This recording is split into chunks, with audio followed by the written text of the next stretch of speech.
अस्सलाम वालेकुम। आज हम लोगों ने लूप्स जो हैं वो स्टार्ट करने हैं। रिपीटिशन स्ट्रक्चर वगैरह जो हम लोगों ने डिस्कस किया था प्रीवियस लेक्चर्स में, सीक्वेंस हम लोगों ने कर लिया, सिलेक्शन हम लोगों ने कर लिया, जिसमें हमने if else if, nested if, ये सारे जो है डिटेल में डिस्कस किए थे विद प्रोग्राम एग्जाम्पल्स।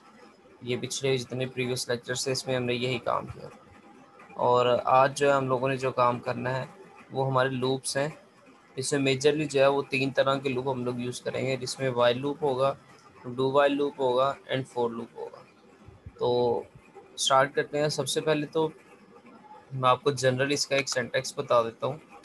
लूप का सिंटैक्स जो है वो होता क्या है। लूप का असल में काम ये होता है कि ये स्टेटमेंट या सेट ऑफ स्टेटमेंट्स को कंटिन्यूअसली एग्जीक्यूट करता रहेगा तब तक जब तक आपकी गिवन कंडीशन जो है वो फॉल्स ना हो जाए। यानी आपने जो कंडीशन लगाई होगी, जब तक वो कंडीशन ट्रू होगी तब तक ये आपके स्टेटमेंट या सेट ऑफ स्टेटमेंट्स, यानी एक स्टेटमेंट भी हो सकती है, एक से ज़्यादा भी हो सकती है, उनको कंटिन्यूसली जो है वो एग्जीक्यूट करता रहेगा। उसको हम लोग लूप बोलते हैं। इसको रिपीटिशन भी बोलते हैं, इसको आइट्रेशन भी बोलते हैं, इसको हम लोग साइकिल का वर्ड भी कुछ बुक्स में इस्तेमाल किया गया है। तो ये जो है हम लोग सबके लिए इस्तेमाल करते हैं। तो सबसे पहले मेजरली मैंने बोला 3 तरह के, while, do while and for loop जो है हम लोग यूज़ करते हैं। अगर आप व्हाइल लूप कर लेंगे तो डू व्हाइल बाय डिफ़ॉल्ट आपको समझ आ जाएगी, क्योंकि उसमें जस्ट सिंटैक्स का थोड़ा-सा डिफरेंस है। ऐसा इन दोनों में इतना डिफरेंस नहीं है। तो वो स्टार्ट करते हैं हम लोग व्हाइल लूप से। व्हाइल लूप में ये होता है, व्हाइल का कीवर्ड आता है, ठीक, उसके बाद आती है कंडीशन।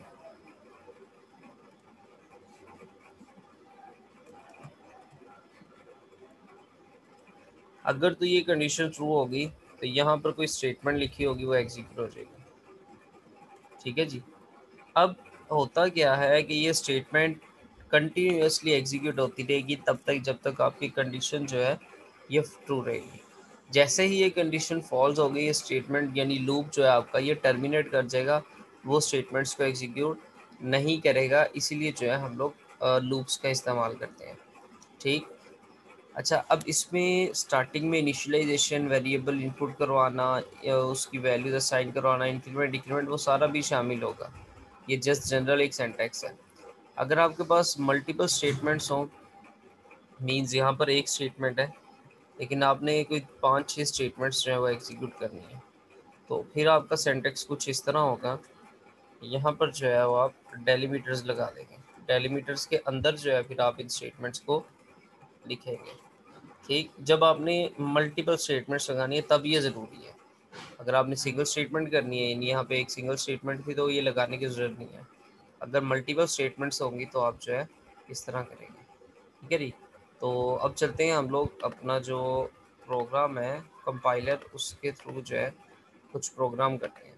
फॉर एग्जांपल मैंने 10 दफ़ा जो है हेलो का वर्ड डिस्प्ले करवाना है आउटपुट में, तो कैसे करेंगे। 10 दफ़ा हेलो का वर्ड जो है आउटपुट में डिस्प्ले करवाना है, हेलो या वेलकम, ये लिख लें जो आपका दिल करता है।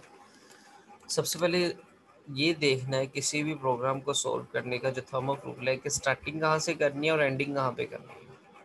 ठीक। उसको शुरू प्रोग्राम को किससे करना है और उस प्रोग्राम को एंड कहाँ पर जाके करना है, ये चीज़ देखनी है। तो सबसे पहले शुरू आपने 1 से करना है। ठीक। जैसे कि मैंने आपको बताया कि हम लोग 1 से स्टार्ट करेंगे। उसके बाद हमारे पास आएगी कंडीशन। कंडीशन में हम लोगों ने क्या लिखना था, एक्स जो है वो लेस देन 11 हो जाए, या ज़्यादा बेटर कंडीशन ये है कि लेस देन इक्वल टू 10 करते हैं आप, ये ज़्यादा सूटेबल रहेगी स्टेटमेंट। ठीक। ये करने के बाद अब चूँकि हमने सी आउट करना है, इसमें मैं लिख देता हूँ वेलकम, या कोई भी आप वर्ड जो है वो लिखते हैं। मैं फॉर एग्जांपल बल्कि यही लिख देते हैं, वेलकम टू C++। ठीक है जी। अब x की वैल्यू 1 है, 1 जो है वो लेस देन 10 से होता है, कंडीशन ट्रू है तो आ जाएगा वेलकम टू C++। लेकिन दूसरी दफ़ा जब ये ऊपर जाएगा तो फिर x की वैल्यू 1 होगी, वो फिर इसी तरह कर देगा। तो इस चीज़ के लिए हम लोग यहाँ पर जो है इसकी वैल्यू चेंज करेंगे। हम लोग ये करेंगे कि इस जगह पर मैं इंक्रीमेंट करूँगा। हमने पढ़ा था पोस्ट फिक्स इंक्रीमेंट, यानी वेरिएबल के बाद जो है हमारे पास अगर इंक्रीमेंट का सिंबल आता है तो उसको हम लोग बोलते हैं पोस्ट फिक्स इंक्रीमेंट। या ये लिख ले, या इसकी जगह पर ये भी लिखा जा सकता है। अगर आपने A1 का इंक्रीमेंट करना तो फिर तो यही लिखेंगे, या अगर आप चाहते हैं कि नहीं जी ये नहीं ठीक, आप ये भी लिख सकते हैं। ठीक है, ये भी कंडीशन ट्रू है, दोनों कंडीशन जो है वो ट्रू हैं। लेकिन इसमें एक चीज़ मैं कंपाइल करके आपको दिखा देता हूँ। एक चीज़ हमने और चेंज करनी है।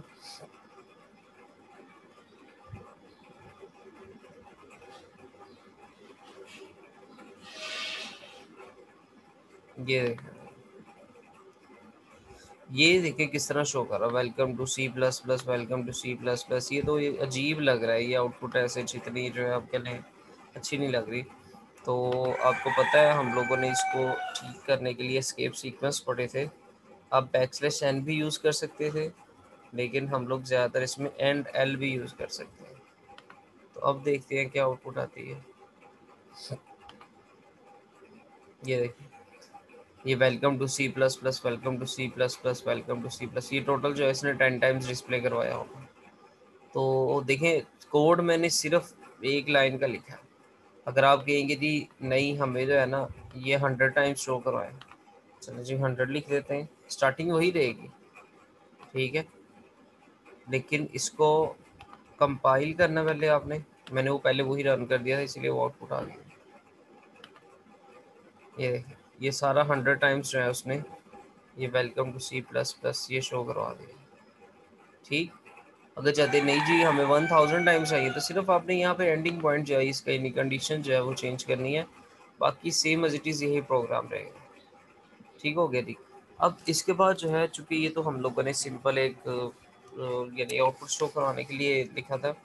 अगर मैं चाहता हूँ, आप कहते हैं जी नहीं हमें वेरिएबल शो करवाए, वेरिएबल की वैल्यू, तो वो भी हम लोग सी आउट सिंपल जो है यूज़ करके यहाँ पर मैं एक्स लिख देता हूँ, जो वेरिएबल होगा वो लिखते हैं आप।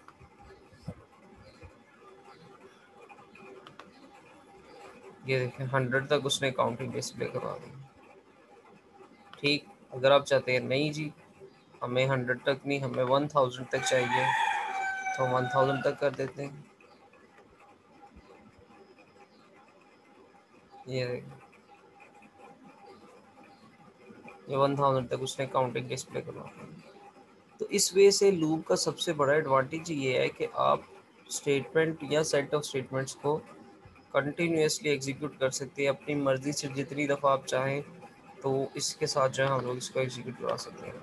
अच्छा, इसके बाद जो है मैं ये करता हूँ कि जी नहीं मैंने ना 1000 से 1 पे आना है, तो फिर क्या करेंगे, 1000 आप जो स्टार्टिंग पॉइंट अब चूँकि हमारा 1000 है, 1000 लिखेंगे, कंडीशन चेंज हो जाएगी ग्रेटर देन। यहाँ पर जो सिंबल हम लोगों ने लेस देन यूज़ किया हुआ है उसकी जगह पर अब आपका सिंबल जो है ग्रेटर देन यूज़ हो जाएगा, ग्रेटर देन इक्वल टू 1 आ जाएगा, और -1 अब करना है। ठीक है, यानी स्टार्टिंग पॉइंट 1000 से शुरू करना था और मैंने कहा एंड कहाँ पे करना है, 1 पे करना है। तो ग्रेटर देन इक्वल टू 1 आएगा, क्यों, क्योंकि 1000 बड़ा है इससे 1 से, जो हमारी कंडीशन है। तो अब देखते हैं क्या आउटपुट आती है।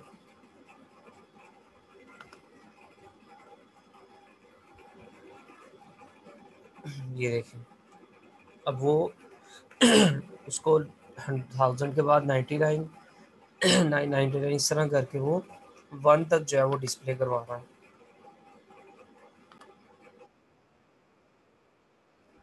अब मैं इसको स्टेप वाइज जो है वो एक्सप्लेन कर रहा हूँ, वो देखें ज़रा किस तरह होगा। एक्स की वैल्यू जो है वो 1 है सबसे पहले स्टार्टिंग में, यानी वेरिएबल को इनिशियलाइज किया हमने 1 के साथ। ये इनिशियलाइजेशन डिक्लेरेशन ये सारे पीछे लेक्चर्स में मैं एक्सप्लेन कर चुका हूँ, वहाँ से आप देखें। उसके बाद कंडीशन चेक होगी, X is less than is equal to 100। ठीक, अब एक्स की चूँकि वैल्यू 1 है तो यहाँ पर 1 का कंपैरिजन होगा 100 के साथ, चूँकि कंडीशन ट्रू है। तो इसकी बॉडी जो है ये यहाँ से लेकर यहाँ तक इसकी बॉडी है ये एग्जीक्यूट होगी। ठीक है जी। तो सी आउट में यहाँ पर चूँकि 1 लिखा हुआ है, एन की वैल्यू सॉरी एक्स की वैल्यू सॉरी यहाँ पर आना है, ये मैंने चेंज किया था उसकी वजह से उसने ये कर दिया। मैं इसको चेंज कर देता हूँ, एक्स आना है जो वेरिएबल मैंने लास्ट टाइम भी बोला था।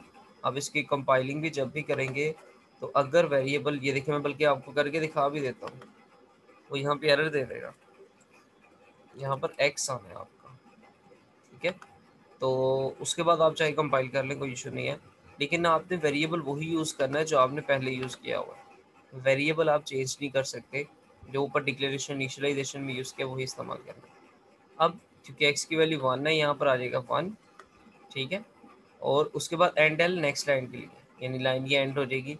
फिर एक्स की वैल्यू में इंक्रीमेंट हो जाएगा। इंक्रीमेंट क्यों किया? क्योंकि हमने 100 तक चलना था। तो पहले 1 थी, फिर 2 आना चाहिए, 2 के बाद 3 आना चाहिए, 3 के बाद 4 आना चाहिए। तो इसलिए जो है मैंने इंक्रीमेंट किया यहाँ पर। यहाँ से इंक्रीमेंट होने के बाद अगर इधर कोई और मज़ीद नीचे लाइन होती तो वो भी एग्जीक्यूट होनी थी इसी बॉडी में, लेकिन कोई नहीं है, ये यहाँ से दोबारा ऊपर इधर आएगा कंडीशन पे। अब चूँकि एक्स की वैल्यू 2 हो चुकी है, तो यहाँ पर अब 2 के साथ कंपैरिजन होगा, less than is equal to 100 है या नहीं है। तो ये है आपका लेस देन अभी। फिर जो है वो आउटपुट में इस जगह पर 1 की जगह अब 2 आ जाएगा, ठीक। लेकिन आएगा प्रीवियस आउटपुट, ये वाली जो है ये ऊपर ही रहेगी ना, क्योंकि हमने हैंडल कर दिया था। अब 2 आएगा, 3 आएगा, 4 आएगा, 5, इस तरह जो है ये आपकी 100 तक एग्जीक्यूशन करेगा। फॉर एग्जांपल अब मैं इसको एग्जीक्यूट करता हूँ, तो ये देखें 1 से स्टार्ट किया, फिर उसके बाद एंड एल की वजह से नेक्स्ट लाइन में चला गया, फिर 2 आया, फिर 3, फिर 4, फिर 5। ये जो 1 2 3 4 ये आ रहे हैं, ये जो हम लोगों ने इंक्रीमेंट ऑपरेटर इस्तेमाल किया ये उसकी मदद से आ रहे हैं। तो इस तरह जो है हम लोग इसको एग्जीक्यूट करते हैं। कंडीशन का मेजर काम जो है, हम लोग इसको कंडीशन को नॉर्मली जो है स्टार्टिंग और एंडिंग पॉइंट देख के लिहाज से जो है फिर लगाते हैं। लाइक स्टार्टिंग हमारी 1 से 100 पे थी, तो इसीलिए वो कर यहाँ पे आपका वेरिएबल ही आना है इस जगह पर, ये आपने याद रखना।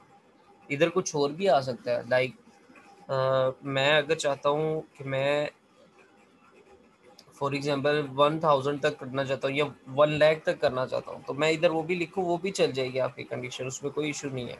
लेकिन कंपाइलर थोड़ा टाइम लेगा, बाकी इतनी जो है उसकी एग्जीक्यूशन भी यही होगी। जस्ट एक कोड चेंज करने से हमारी आउटपुट जो है हमारे पास चेंज हो जाएगी।